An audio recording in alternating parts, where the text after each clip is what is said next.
En Quito, Tania Andrade, de Televisión Telerama.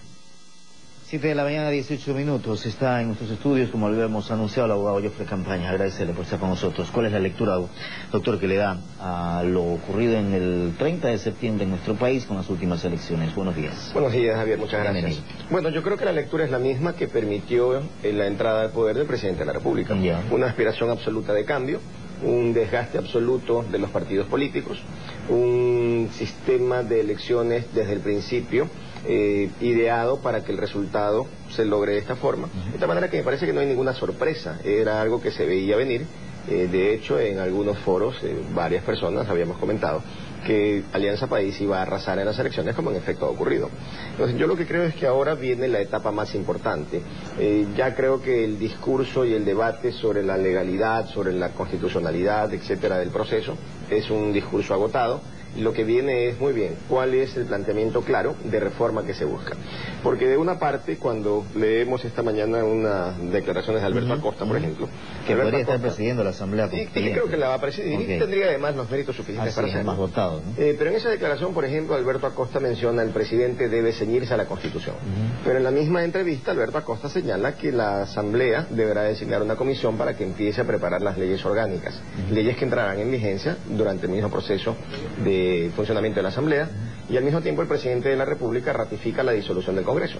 Entonces, de una parte hay un discurso, el presidente debe ceñirse a la Constitución, de otra parte hay que romper absolutamente la Constitución. Entonces me parece que estamos en mensajes o ante mensajes absolutamente contradictorios, y eso genera una única cosa: incertidumbre.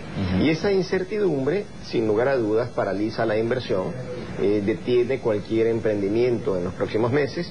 Va eso probablemente a generar una situación de mucha calma, pero no aquella que se necesita. ¿Una especie de inercia? Más bien inercia que calma, ni siquiera inercia, porque hay una enorme preocupación sobre lo que viene. Hay una enorme expectativa de la gente más pobre que seguramente va a esperar que la Asamblea le resuelva los problemas del día a día. Cosa que no es así. Cosa que no es así. Correcto. Y de otra parte vemos con pesar, yo creo que con pesar, que en el país no existe una oposición. Entonces, una oposición es no solo que es buena, sino que es saludable, es necesaria para un sistema democrático. Pero no la oposición del grito ni del insulto, claro, sino la oposición por oponerse, sino la oposición de ideas que permita encontrar diálogos y que nos den la posibilidad de encontrar soluciones que sean beneficiosas para todos. Y en ese sentido creo que lamentablemente no existe una oposición, al menos visible en este momento. Los partidos políticos no constituyen oposición. Algunos de los nuevos movimientos que surgieron tuvieron resultados, eso sí creo que bastante inesperados. Creo que han habido derrotas importantes, y me parece en definitiva que estamos ante un proceso ya inminente en que no hay espacio para el diálogo, sino para la imposición simplemente de una idea mayoritariamente respaldada por los ecuatorianos en cuanto al cambio, no en cuanto al contenido, porque creo que muy pocos ecuatorianos saben exactamente hacia dónde van los cambios que se están propiciando. Se insiste en la posibilidad de disolver el Congreso, de crear un receso legislativo. Sí, yo creo que democráticamente eso no resiste ningún análisis. ¿Y es eso romper Constitución? Es romper con la Constitución abiertamente, es desconocer con la Constitución. Es además, desde mi punto de vista, de orden estrictamente jurídico, un delito, porque es un delito tipificado en el Código Penal contra la seguridad del Estado al disolver instituciones previamente existentes, e implica en definitiva una ruptura constitucional, y además una ruptura constitucional que no es necesaria, y eso es a mi juicio lo grave. ¿Se puede desarrollar la Asamblea con el Congreso paralelo? Por supuesto que sí. ¿Y sin lugar a dudas se corre el riesgo de que el Congreso torpedee lo de la Asamblea? No, de ninguna manera, porque son ámbitos absolutamente distintos. El Congreso en este momento tiene como misión fiscalizar y como misión preparar leyes. Pero se puede crear la norma constitucional adecuada para luego ir a la ley secundaria o la ley normal. Pero esa ley de pronto es mal interpretada, por así decirlo, perdone la ignorancia jurídica, pero mal interpretada con la norma constitucional correspondiente, y hacen lo que le da o todo al revés. Bueno, lo que pasa es que eso no se va a solucionar con el Congreso, ni con la disolución del Congreso, ni con la creación de una comisión legislativa temporal. Y le explico por qué, y el problema de manera muy sencilla es el siguiente. Pensemos que la Asamblea redacta una magnífica Constitución. Muy bien. Esa magnífica Constitución tiene el desarrollo legislativo correspondiente. La propia comisión legislativa que la Asamblea designa prepara un manual de leyes orgánicas perfecto, es decir, el diseño conceptual, perfecto, una constitución con las leyes que la reglamentan de manera espectacularmente buena. Al día siguiente, cuando eso entra en vigor, esa constitución y esa legislación tiene que ser aplicada. ¿Quién aplica la constitución y las leyes?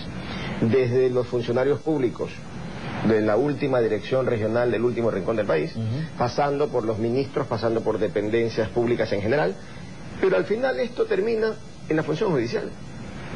Yo pregunto, ¿cuál es la propuesta formal, seria del gobierno para reformar la función judicial? Ninguna. Por allí se dice que hay que crear una comisión para encontrar los mejores juristas. Yo creo que ya tuvimos la experiencia pasada de esta comisión que se organizó. ¿Qué es la que conforma la Corte? ¿Cuál fue el resultado de las pocas semanas? Varios jueces destituidos por corrupción. Pregunto, esa comisión que teóricamente escogió a los mejores, en el resultado, ¿tenemos una mejor justicia que antes? Yo creo que no, en modo alguno. ¿Tenemos un sistema judicial más ágil? No, tampoco. ¿Más transparente? Tampoco. Ninguno. Tampoco. Entonces, ¿qué ocurre? Que salieron esos Vamos al tema de fondo. Y el tema de fondo es, vamos a tener una magnífica constitución, ojalá. Vamos a tener grandes leyes orgánicas que la regulen, ojalá. ¿Y quién va a aplicar? ¿Acaso va a cambiar la mentalidad de los funcionarios públicos al día siguiente? De repente nos volvimos, los ecuatorianos en general, cumplidores de la ley, probos, no, ahí viene el tema, doctor. También depende del ser humano, de cambiar la conducta del ser humano ecuatoriano, porque podemos tener buena constitución, podemos tener buenas leyes, pero si no tenemos ese cambio en la actitud, en la conducta como tal del ser humano, entonces vamos a seguir así. Sin lugar a dudas, pero ese proceso de cambio que es fundamental, y de hecho aquí se ha dicho que el problema del Ecuador no es un problema de la ley como tal, sí, que también tiene que ver con la ley, por supuesto, pero que no es el único problema, sino con la actitud de los ecuatorianos en general. La pregunta es, ¿cómo va a modificarse esa actitud? Yo creo que a través de dos cosas claves. ¿Cuáles? Una, a través del ejemplo. ¿De quién? Del presidente de la República y de los gobernantes en general. No solamente presidente, alcaldes, prefectos. Todos los funcionarios en general. ¿Por qué? Porque son las personas que tienen la autoridad en el país. Y el ejemplo viene desde la autoridad. Y lo segundo, a través de la aplicación clara, coherente, precisa del sistema judicial. Entonces, si no tenemos las dos cosas, y creo que hoy día lamentablemente no las tenemos. ¿Y por qué digo que no las tenemos? Primero porque el proceso de cambio que se está iniciando viene desde la ruptura de la Constitución. El anuncio de la disolución del Congreso, que es una disolución innecesaria, porque el Congreso se lo pudiera tener allí, cualquier decisión que tome el Congreso. Independientemente de que esté desprestigiado. Que por supuesto, es que las instituciones, si bien se integran con personas, pero no se pueden manejar por las personas, porque si fuera por personas, entonces tendríamos que cerrar unas cuantas decenas de alcaldías, unos cuantos ministerios del actual gobierno, porque en el actual gobierno, evidentemente, hay unos ministros que no tienen absolutamente ninguna calificación para ser ministros. Pero entonces el problema no es cerremos las instituciones porque las personas que dirigen hoy día no funcionan. No, el tema es vamos a un proceso de cambio, pero con una orientación que denote ese cambio. ¿Cuál es la orientación que denota el cambio? Una orientación de respeto absoluto a la ley, a la Constitución. Entonces, en ese sentido, si esa actitud no existe, ya hay un riesgo. Y lo segundo, si no hay una propuesta seria, pensada, planificada de cómo reestructuramos el Poder Judicial y la Fiscalía, entonces creo que los esfuerzos pueden quedar en nada. Y por supuesto, las gestiones y las intenciones de cambio podrán quedar en un nuevo aumento del bono o en el bono chatarra y temas que son paliativos, pero que no cambian un país. Y lo último, tenemos un minuto, doctor. El presidente de la República es partidario de que la Asamblea convoque elecciones anticipadas. Lo dijo ayer en una reunión con la prensa extranjera.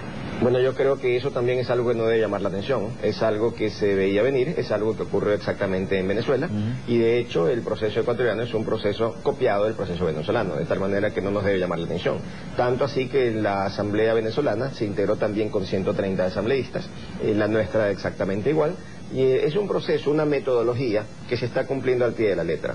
Y algo más grave, probablemente en esas elecciones anticipadas se producirá una ruptura absoluta con lo que fue la política en el Ecuador hasta ahora y lo que será. Y me refiero fundamentalmente a la ya intención que se empieza a escuchar de prohibir cualquier reelección, por ejemplo, de alcaldes, con lo cual se cerraría la puerta, diciéndolo con nombres y apellidos, a una posible reelección de Jaime Nebot, de Paco Moncayo, de Carlos Falqués. En definitiva, yo creo que vamos a un proceso de enormes cambios. Ojalá estos cambios no sean peor que lo que hoy día tenemos, y yo creo que para eso es fundamental, es preciso organizar en el Ecuador de manera inminente, urgente, una oposición confiable. Es decir, una oposición no de personas, sino una oposición de tesis. Que no la hay. Que no la tenemos, pero que creo que es fundamental para preservar el sistema democrático. Nadie discute que no es fundamental, el tema es que no la hay, doctor. Exactamente. Gracias, doctor Campaña, por haber estado con nosotros esta mañana. Buen día, 7:27. Vamos a hacer aquí una pausa. Estuvo con nosotros Jofre Campaña, volvemos.